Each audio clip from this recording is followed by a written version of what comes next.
Hi there. Hi there, Mazzots. This is Joshua coming at you today. How you doing? So today I wanted to talk to you about some things that has been bothering me. That's basically all I do is I sit here and whine about things that scripturally bother me. But there's this issue that constantly comes up when it comes to Christian women. Christian women are always saying, like, well, if God really loves me, He won't put me. I wouldn't feel comfortable in a polygamous scenario, so God won't put me in a polygamous scenario. And I'm like, I get that, but that doesn't mean you're righteous. I mean, they're thinking that, oh, because I'm so holy and righteous, God is not going to put me in an ungodly scenario. And somehow the ungodly scenario becomes the polygamy, which there really isn't any biblical support for polygamy being an ungodly scenario. Now, are there people that abuse polygamy? Yeah. There's lots of people that abuse polygamy. Are there people that abuse monogamy? Yes, lots of people abuse monogamy. So I don't know what the problem is. However, I would like to address some issues.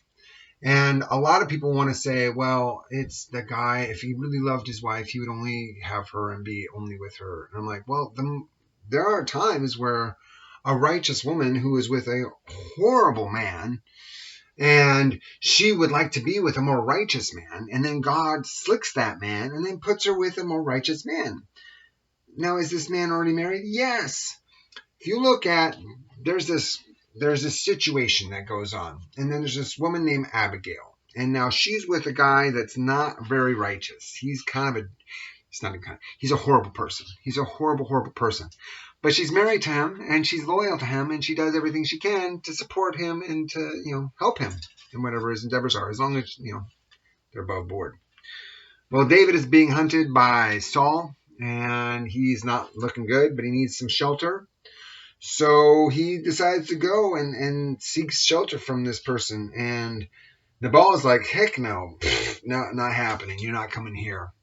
And the messengers come back to David. David's like, what? You're turning me away. You're not going to help me out. I'm sorry. We're going to tear this place apart. And so he goes there with his army and he says, we're going to just lay waste to you and take what you want. You're being a jerk. Anyway. Now, Abigail is like, whoa, we need to nip this in the butt, like, quick. So she gets all of her servants and says, I need you to do this, get all this stuff done. I need you to make this, they prepare a banquet. They prepare, like, just stuff they want to give and bestow upon David. And they cut him off while he's racing to take over and to loot and pillage and destroy this guy. And so she cuts him off. And David's kind of impressed by her. He's like, wow, you're pretty awesome. And she takes care of him and provides for him. And his anger is abated and he lets her off with no problems. But then something really interesting happens at this point. Now, obviously, Abigail is a phenomenal woman of God, like phenomenally good woman of God. And you would think in modern day society, if a phenomenal woman of God did something phenomenal like that, God would let set her free and then give her a monogamous husband, right? No, that's not what happened. She wanted the most righteous man she could have. And the most righteous man she could have at that time was David. And David was already married a couple of times over. So Abigail, after God slicked Nabal, I think his name is Nabal. Nabal, yeah. Once God slicked Nabal, she then went and straight up married David. And she had children by David, and they had a couple of kids. So while he was still married to all these other women and had concubines on top of that. Was she complaining? No. Why? Because he was a righteous man. You come in today's world, women are like, they do not understand. They would sacrifice being with a righteous man so that they could be in monogamy. They will be with, I have personally known people that were women that were completely on fire for God, could not find a righteous man because you can't double up. All the righteous men are already taken. And so she then picked an unrighteous man and then walked away from her faith. It is far better to double up and be like more than one or two or three women with one righteous man than be with an unrighteous man and be in monogamy. I mean, you're damning yourself to hell because you want this guy that's unrighteous. I don't understand it. But in our current mindset, in our current society, we put such a high price on monogamy. And in reality, polygamy is there to, and this is something else, and this is something I totally get for women, is that women in today's society think that when men say polygamy, what they're actually saying is polyamory, which means that a man can have sex with as many women as he wants to and not commit to any of them and not give any of them children, which is completely ungodly.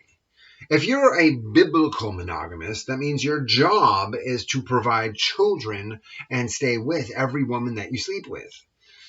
Now, what's the limit on that? Well, that gets a little bit hazy. It says you're not supposed to multiply your wives. Talks about David. David had 8 wives, and said God would then double what he had. So the limit to how many wives you can is like 16, whatever. I honestly think that's messed up. If you look in, I don't know if I understand their math. I think God was trying to make a point, but if you look at it's in Isaiah 4 where it says that 7 women shall take hold of one man, saying, "We will eat of our own bread and wear our own apparel. Let us be called by thy name to take away our reproach." This is the mentality that Christian women should have. They want to they are willing to sacrifice monogamy. They're willing to sacrifice their food, their shelter, and they will say, "Listen, I just need a man to give me children, and then I can dedicate my life to serving."